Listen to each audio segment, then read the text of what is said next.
Welcome to Altar of the Demo Gods.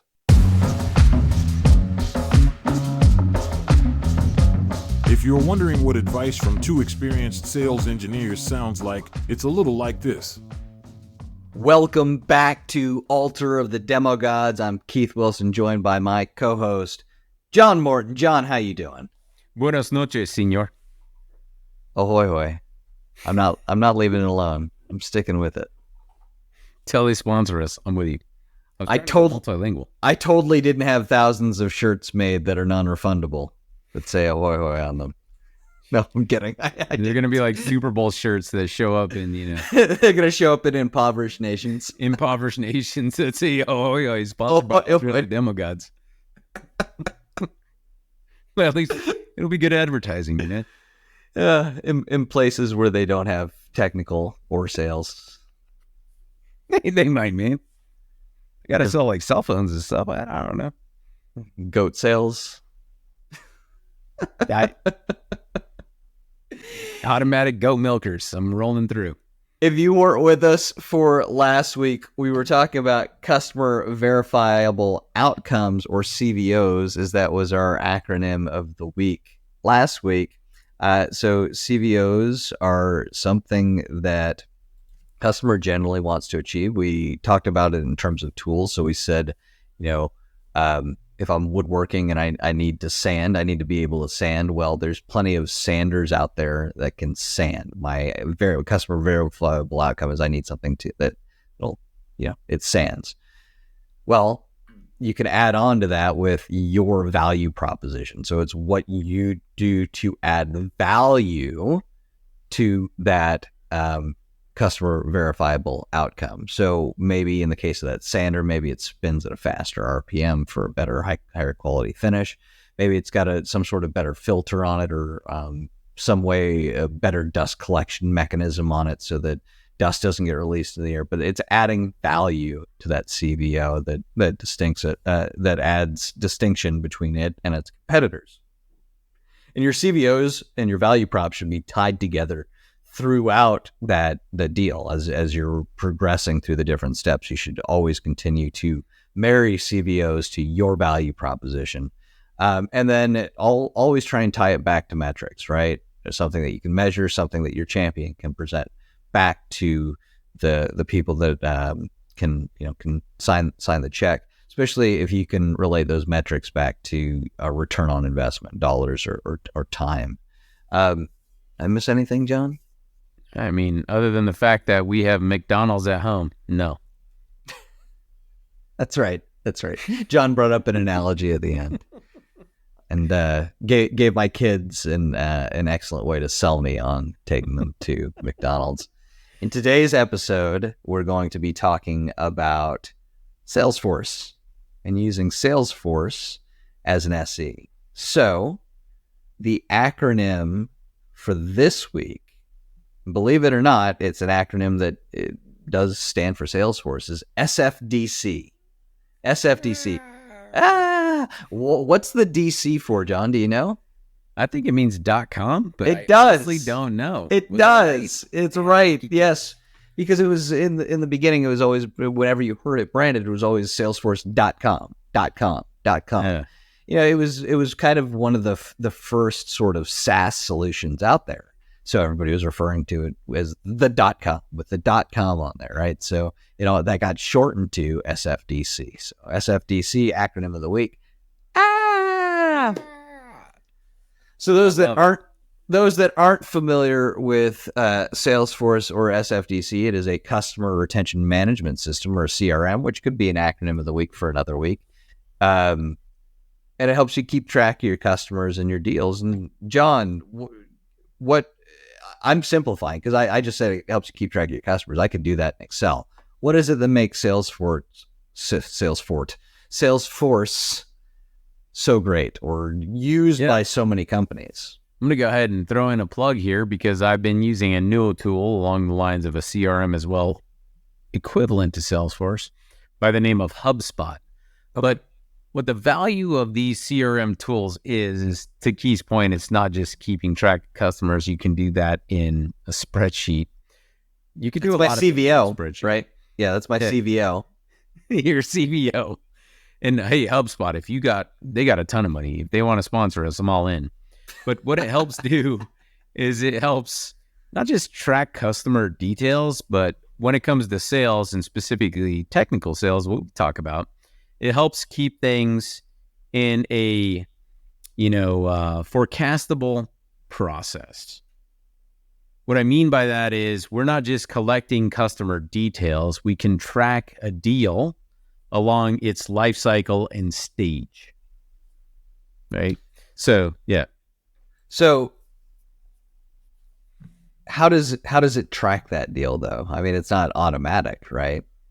Some things can be automatic. So if you go out and you look on, is Indeed.com a thing anymore? Geez, Keith, I'm exposing my age. I don't even know how people get jobs. Let's see. Indeed.com. I'm going there. If you go out and look. Indeed, it does still exist. Hey, Indeed, we're also looking for sponsorships as well. My point is, there are things like Salesforce administrators, HubSpot administrators, and they come in different flavors. There are some that administrators of the technical tool, to Keith's point. What do we want to automate and how do we actually do that?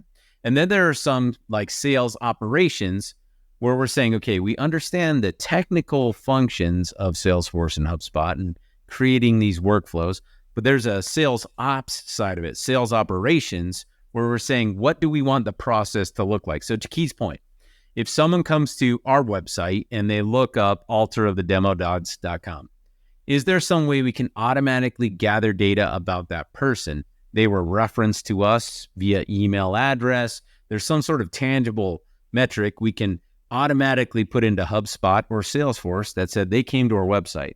What that does then is it creates a sequence or puts them into a process that allows us to say, are they willing to buy from us? So to answer your question, without going too deep, because we're going to go there in a minute, you can automate certain aspects of this depending on the amount of money you're willing to invest to do it and your understanding of these tools. Yeah, I think a lot of the automation that I see along the lines of what you're talking about is represented often in terms of scoring, to where you'll get somebody like, they get a certain amount of points to make them a sales qualified lead or a marketing qualified lead. And that's kind of the automated part. And they're given point values for different activities that are taken, right? Because that's another thing that I've seen in Salesforce is it not just, you get certain plugins and things like that, and it not just tracks like, oh, this is the customer's name and address and email address, and they came to us through our website, but it, in a lot of cases, it'll track every interaction you've had, right? Yeah. Emails that you send back and forth. Some of them even, if you tie in other tools that do like call recording and transcribing and things like that, those can get tied in there as well. Yeah. So to that exact point there, Keith, like the technical aspects, somebody has to click on it. We want to record that, put it in Salesforce or HubSpot. The process of it, though, is where Keith's talking about. So I normally include that in sales ops. So bringing it back to our previous episode, we were talking about DeWalt. If someone comes to that particular episode of Altar of the Demo Gods, we're counting those and we're creating a score. They kept coming back. And if there was something we could key on, like the keyword DeWalt, we're improving that score. Because what we're ultimately trying to do is use these CRM tools for automation, where we're saying based on their, interaction with them and based on something that's, again, not necessarily a human, but a marketing aspect of it, can we collect these data automatically, put it into our tool and help them move through the sales process? So that is definitely one aspect of it. Now, as a sales engineer, how are you mainly using Salesforce? Now this is where it gets interesting, right? We can go into all those geeking out details. Or HubSpot. Either HubSpot, whatever. There may be other flavors. As time evolves, the concept remains the same. There are a couple things we care about. Number one, as we're in meetings, discovery meetings, first calls, POCs, proof of concepts, technical validations, whatever they are, we're as technical sellers, we're collecting details that are pertinent that we care about. What does their environment look like? put that into Salesforce. Taking a cloud example, we're in a meeting and we heard everyone say, hey, they use AWS and they use GCP and they use Azure. As a technical seller, that can help me downstream with selling whatever we're selling. Maybe I need to put that in there.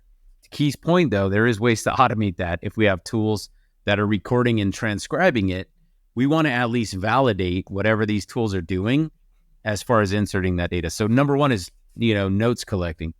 Number two, though, is Can we pause there for a second? Yeah. So one of the ways that I would always look at it in terms of notes collecting is the same way that I would look at support tickets from when I worked in support, right? Is I'm writing out what happened in my interaction with that customer so that if somebody else picks up the call from that customer later, and I'm not around or I'm unavailable, they can pick up exactly where I left off. Yeah. Right. So I take that same approach into the notes. That way, say I've been working a deal for months and I don't necessarily know when it's going to close. Obviously we're forecasting, but I don't know when meetings are going to happen. And then they tell me that we're going to do a POC and we're going to kick it off the same week that I've had vacation planned for the last year and a half.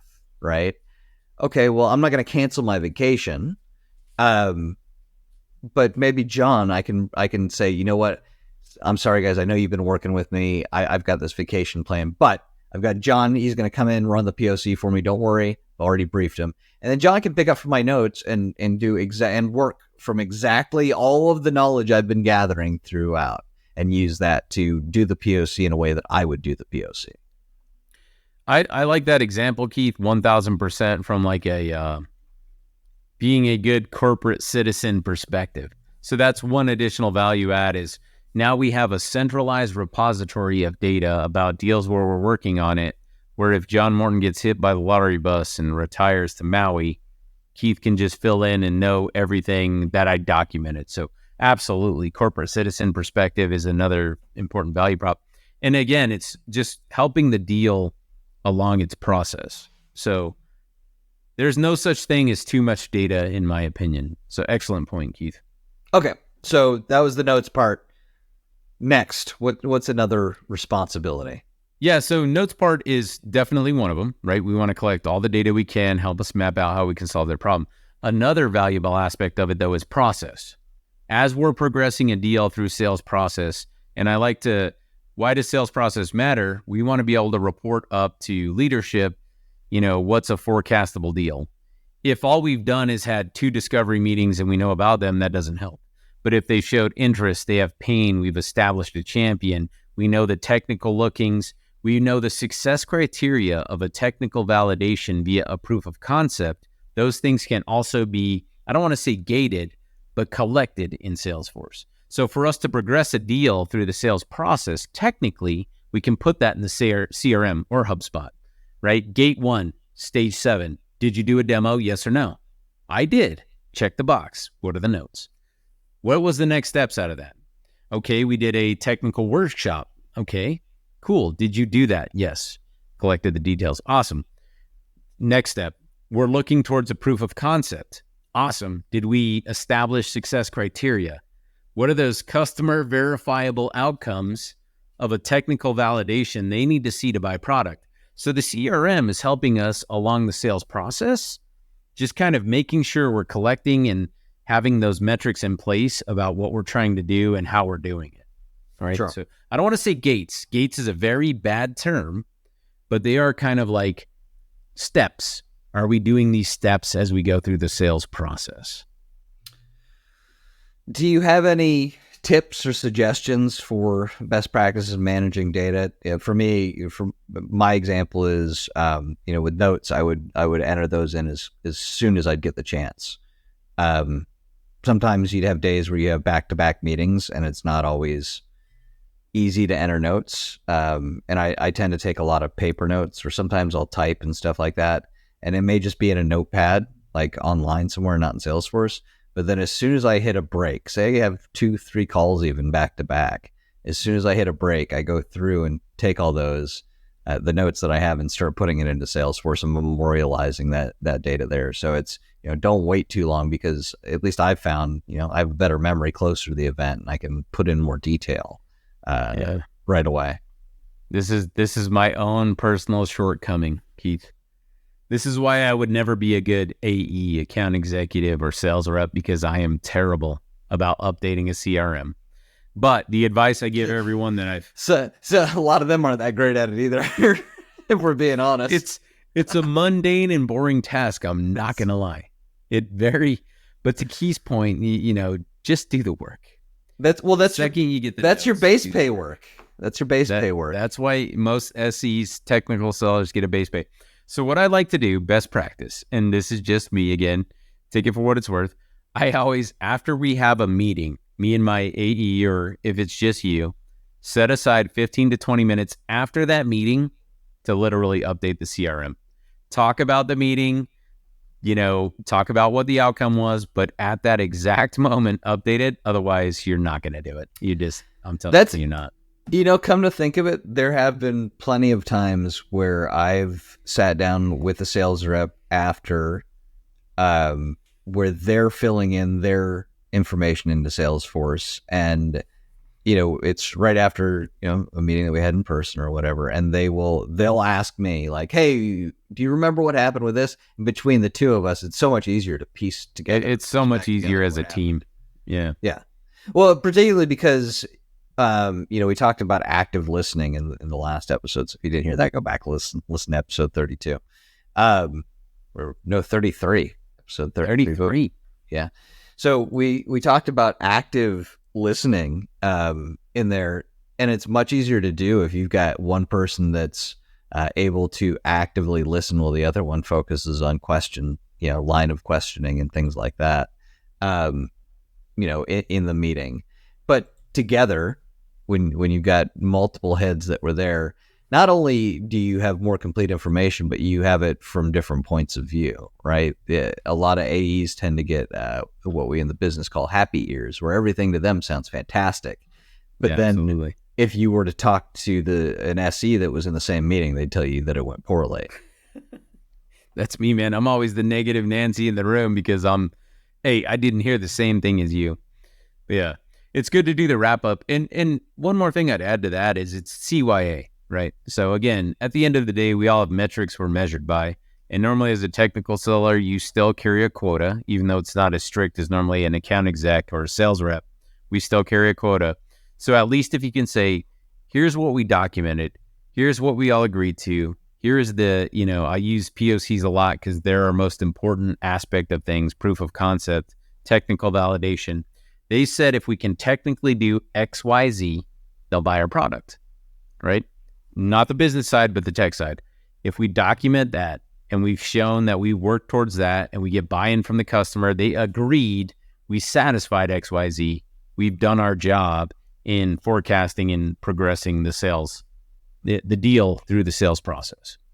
Yeah, it really does reduce the questions you get asked about. So what is it you have been doing? Right? It's, okay, well, let's pull up the notes and I'll tell you. And again, also has the benefit of being very helpful when it comes time for QBRs, right? Oh, yeah. Quarterly business reviews where you're questioned or your sales rep is questioned about the deals that they're currently working on, have forecasted. And if they can prep by going back through all those notes, it's incredibly helpful. And again, it also helps them forecast better and explain the situation better in those meetings, I think. Yeah, no, and one more thing to add to that too. So talking about technical sales and what we can do, don't be afraid of the tech. So what I've noticed with tools like HubSpot and Salesforce, we've talked a lot about, what they do, right? Track deals, help us collect details, notes, help us validate technical validation, things like that, move things through the sales process. But what you can do too for automation, where my favorite teams help us with teams like Sales Ops, is you can automate a lot. You can actually have like a CC line that will send all of your emails to these tools. So the tools will automatically inject and ingest the data you're sending in your emails. To Keith's point about tracking, managing, things like that. You can also integrate them with things like Zoom or Teams, where Teams is now also doing the same thing. Any meeting you host in Zoom is going to automatically be uploaded and transcribed into HubSpot or into Salesforce. Don't be afraid of that tech. It's extremely valuable because sometimes that transcript can catch something you may have missed, right? You're tired, you're not paying attention, you're not active listening. Hey man, this is what we're paying these AIs and MLs to do, is put those things in. So anywhere you can automate plugging into the CRM, do it. Email, Slack, Teams, things like that. Absolutely take advantage of it. And that's where sales operations or Salesforce or HubSpot administrators become extremely valuable. From a sales engineer point of view, what's the biggest difference that you see between Salesforce and HubSpot? HubSpot is it's kind of like comparing an Apple to an Android. So an Android is Salesforce. Anything you want to do, you can do, but you need some level of expertise and administration to do it. What I've noticed about HubSpot more recently is it's like an Apple. People use @ to tag me. It includes the notes. It just makes it very easy to plug in, navigate and search, create reports. It's basically like an upgrade. Again, no disrespect to SFDC if you want to sponsor us. Hey, we're on board. But I've noticed HubSpot has adapted more to this modern era of ease of use. Looking at the things, doing the things, inserting data. They're trying to make it very easy for sellers, technical or AEs, to do their job easier. So that's what I've noticed as the medium there. Speaking of data, and this is a problem that plagues every sales team I've been a part of, data hygiene. You have any tips on making sure the data stays nice and clean? Whew. We can do a whole topic on that, man. So no, I think this is where I feel like Salesforce is a little more powerful. It's very easy to make like a drop down. Keith, I'm asking you a yes or no question. There is a drop down that says yes or no, right? So, if there are explicit things you want, or plugins that can also streamline things. Yeah, I think the key is, to your point, where do we find that happy medium between what is the exact data we want, and somebody has to have some sort of understanding of that from the process, and then how do we make that easy to put in? Finding a balance between those two is what we're going for. But man, even to this day, I'm telling you right now, I'm still bad about it. I'm probably one of the worst, and that's saying a lot because Keith's worked with a ton of people that just are bad. But if we can do that, maybe AI can help. But AI overlords, please bring us an easier end is what I'm going to go with. Yeah, I don't work with CRMs too much anymore. And even as we're talking about this on a show for SEs, but the reality is as an SE, you're not spending a ton of time in these tools. Yeah, even today, yeah. Yeah. 2024 don't. Your AE is going to spend a lot of time in there. But you're going to be covering the technical aspects. I think our main points, and this is, I guess, a good point to bring it all back in and summarize today's show. Our main points are, by having this centralized location where you can keep data, it's going to be beneficial. It's going to make you a more efficient team.